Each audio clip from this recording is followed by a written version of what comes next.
এটা সেই সময়ের কথা যখন হযরত আব্দুল্লাহ ইবনে মাসউদ রাদিয়াল্লাহু আনহু একজন কিশোর মাত্র। তখনও তিনি যৌবনে পদার্পণ করেননি। কুরাইশ গোত্রের সর্দার উকবা ইবনে আবু মুআইতের এক পাল ছাগল নিয়ে তিনি মক্কার গিরিপথগুলোতে চড়িয়ে বেড়াতেন। লোকেরা তাকে ইবনে উম্মে আবদ বলে ডাকত, তবে তার নাম আব্দুল্লাহ। তার পিতার নাম মাসউদ, তার কুনিয়াত হলো আবু আব্দুর রহমান এবং তার মাতার নাম উম্মে আবদ। তার গোত্রে যে একজন নবীর আবির্ভাব ঘটেছে সে সম্পর্কে নানা খবর এই ছোট্ট বালক আব্দুল্লাহ ইবনে মাসউদ রাদিয়াল্লাহু তাআলা আনহু সবসময় শুনতেন। তবে অল্প বয়স এবং বেশিরভাগ সময় মক্কার সমাজ জীবন থেকে দূরে অবস্থানের কারণে সে সম্পর্কে তিনি গুরুত্ব দিতেন না। নিয়ম অনুযায়ী প্রতিদিন সকালে উঠে উকবা ইবনে আবি মুআইতের ছাগলের পাল নিয়ে বের হয়ে যেতেন আর সন্ধ্যাবেলায় বাসায় ফিরতেন। একদিন এই কিশোর ছেলেটি দেখতে পেলেন দুজন বয়স্ক লোক যাদের চেহারায় আত্মমর্যাদার ছাপ বিরাজমান দূর থেকে তার দিকেই এগিয়ে আসছেন। তারা ছিলেন এত পরিশ্রান্ত ও পিপাসার্ত যে তাদের ঠোঁট ও গলা শুকিয়ে কাঠ হয়ে গিয়েছিল।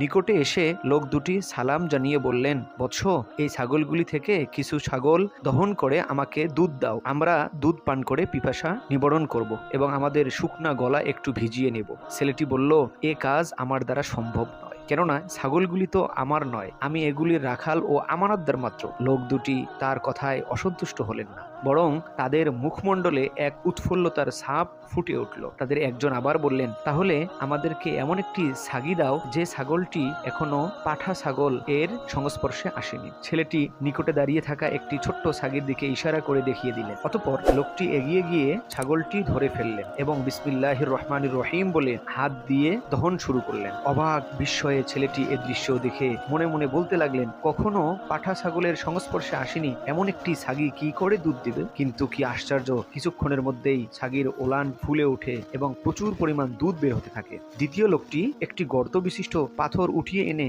ওলানের বাটের নিচে ধরে তাতে দুধ ভর্তি করেন। অতঃপর তারা উভয়ে সেই দুধ পান করেন এবং লোকটিকেও তাদের সাথে পান করালেন। হযরত আব্দুল্লাহ ইবনে মাসউদ রাদিয়াল্লাহু আনহু বলেন, আমি যা দেখছিলাম তা সবই আমার কাছে অবিশ্বাস্য মনে হচ্ছিল। আমরা সবাই যখন পরিতৃপ্ত হলাম তখন সেই পুণ্যবান লোকটি ছাগলটির ওলানটি লক্ষ্য করে বললেন, চুপসে যাও। আর অমনি সেটি পূর্বের ন্যায় চুপসে গেল। তারপর আমি সেই পুণ্যবান লোকটিকে অনুরোধ করলাম, আপনি যে কথাগুলি উচ্চারণ করলেন তা আমাকে শিখিয়ে দিন। অতঃপর তিনি বললেন, তুমি তো শিক্ষাপ্রাপ্ত একজন বালক। ইসলামের সাথে হযরত আব্দুল্লাহ ইবনে মাসউদ রাদিয়াল্লাহু তাআলা আনহু এর পরিচিতির এটাই হলো প্রথম কাহিনী। এ মহাপুণ্যবান ব্যক্তিটি আর কেউই নন, তিনি স্বয়ং রাসূলুল্লাহ সাল্লাল্লাহু আলাইহি ওয়াসাল্লাম। আর তার সঙ্গীটি হলেন হযরত আবু বকর সিদ্দিক রাদিয়াল্লাহু আনহু। কুরাইশদের অত্যাচার উৎপীড়ন থেকে বাঁচার জন্য এ সময় তারা উভয়ই মক্কার নির্জন গিরিপথ সমূহে আশ্রয় নিয়েছিলেন। রাসূলুল্লাহ সাল্লাল্লাহু আলাইহি ওয়াসাল্লাম ও তার সঙ্গীকে যেমন লোকটির ভালো লেগেছিল, তেমনি তাদের কাছেও ছেলেটির আচরণ ও আমানতদারি ও বিচক্ষণতা খুবই চমৎকার মনে হয়েছিল। তারা ছেলেটির মধ্যে কল্যাণ ও মঙ্গলের শুভ লক্ষণ প্রত্যক্ষ করেছিলেন। এই ঘটনার অল্প কিছুদিন পরেই হযরত আব্দুল্লাহ ইবনে মাসউদ রাদিয়াল্লাহু আনহু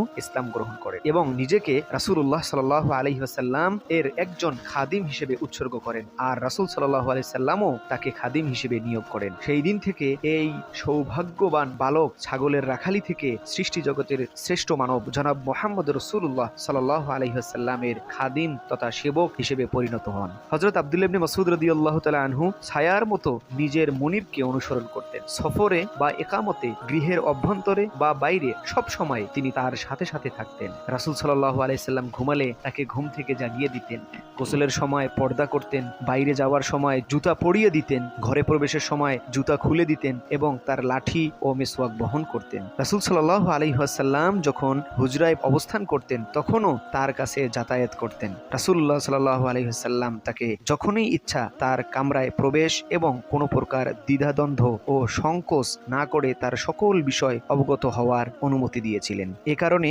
হযরত আব্দুল্লাহ ইবনে মাসউদকে সাহিবুস সির তথা রাসূল সাল্লাল্লাহু আলাইহি ওয়াসাল্লাম এর সকল গোপন বিষয়ের অধিকারী বলা হয়। হযরত আব্দুল্লাহ ইবনে মাসউদ রাদিয়াল্লাহু আনহু নবী করিম সাল্লাল্লাহু আলাইহি ওয়াসাল্লাম এর ঘরে প্রতিপালিত হন, তাকে অনুসরণ করেন এবং তারই মতো আচার আচরণ ও চরিত্র বৈশিষ্ট্যের অধিকারী হন। এ কারণে তার সম্পর্কে বলা হয়েছে, হিদায়াত প্রাপ্তি, আচার আচরণ ও চারিত্রিক বৈশিষ্ট্যের দিক দিয়ে তিনিই হচ্ছেন রাসূলুল্লাহ সাল্লাল্লাহু আলাইহি ওয়াসাল্লাম এর অধিক নিকটবর্তী ব্যক্তি। হযরত আব্দুল্লাহ ইবনে মাসউদ রাদিয়াল্লাহু আনহু খোদ রাসূলুল্লাহ সাল্লাল্লাহু আলাইহি ওয়াসাল্লামের শিক্ষালয়ে শিক্ষা লাভ করে। তাই সাহাবীদের মধ্যে যারা কোরআনের সবচেয়ে ভালো পাঠক, কোরআনের ভাব ও অর্থের সবচেয়ে বেশি সমঝদার বিস্তার এবং আল্লাহর আইন ও বিধিবিধানের সবচেয়ে বেশি অভিজ্ঞতা অর্জন করেছিলেন, তিনিই ছিলেন তাদের মধ্যে অন্যতম একজন। রাসূল সাল্লাল্লাহু আলাইহি ওয়াসাল্লামের সাথে সকল গুরুত্বপূর্ণ যুদ্ধে তিনি অংশগ্রহণ করেন। বদর যুদ্ধে দুজন আনসারী যুবক ইসলামের কঠোর দুশমন আবু জাহেলকে হত্যা করে ময়দানে ফেলে আসে। যুদ্ধ শেষে রাসূল সাল্লাল্লাহু আলাইহি ওয়াসাল্লাম বললেন, কেউ যে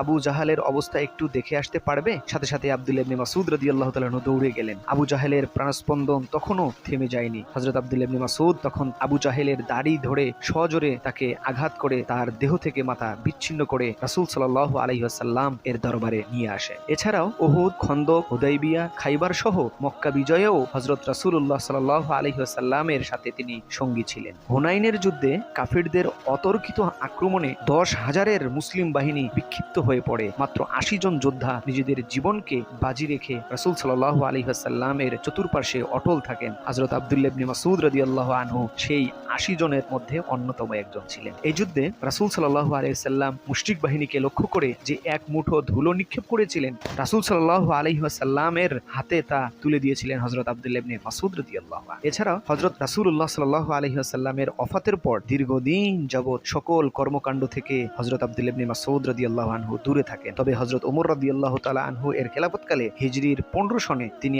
আর বসে থাকতে পারলেন না। জিহাদের ডাকে সাড়া দিয়ে ইয়ারমুকের যুদ্ধে বেরিয়ে পড়েন এবং বীরত্বের সাথে যুদ্ধ করেন। অতঃপর হিজরির 20 সনে খলিফা ওমর রাদিয়াল্লাহু আনহু তাকে কুফা নগরীর কাজী হিসেবে নিয়োগ করেন। কাজীর দায়িত্ব ছাড়াও বাইতুল মাল, শিক্ষা ও প্রশিক্ষণ এবং কুফা নগরীর উজিরের দায়িত্বও তিনি পালন করেন। পুরো 10 বছর অত্যন্ত দক্ষতার সাথে এতগুলি দায়িত্ব তিনি পালন করেছিলেন। এই দীর্ঘ সময়ে খলিফা হযরত ওমর রাদিয়াল্লাহু আনহু এর শাহাদাত বরণ, হযরত ওসমান রাদিয়াল্লাহু আনহু এর খেলাফতের দায়িত্বভার গ্রহণ সহ কুফার দায়িত্বসমূহের অনেক রদবদল হয়েছে, কিন্তু আব্দুল্লাহ ইবনে মাসউদ রাদিয়াল্লাহু তাআলা আনহু স্বীয় পদে বহাল ছিলেন। খলিফা ওসমান রাদিয়াল্লাহু আনহু এর খেলাফতের শেষ পর্বে আব্দুল্লাহ ইবনে মাসউদ রাদিয়াল্লাহু তাআলা আনহুকে তার দায়িত্ব থেকে অব্যাহতি দেওয়া হয়। তিনি সঙ্গী সাথী ও পরিবার পরিজন সহ কুফা নগরী থেকে হিজাজের দিকে যাত্রা করেন। পথে মরুভূমিতে রাবজা নামক স্থানে পৌঁছে জানতে পারলেন প্রখ্যাত সাহাবী হযরত আবু যর গিফারি রাদিয়াল্লাহু আনহু সেখানে অন্তিম শয্যায় শায়িত। তার পৌঁছার অল্প কিছুক্ষণ পরেই আবু যর গিফারি শেষ নিঃশ্বাস ত্যাগ করেন। হযরত আব্দুল্লাহ ইবনে মাসউদ রাদিয়াল্লাহু তাআলা আনহু তার জানাজার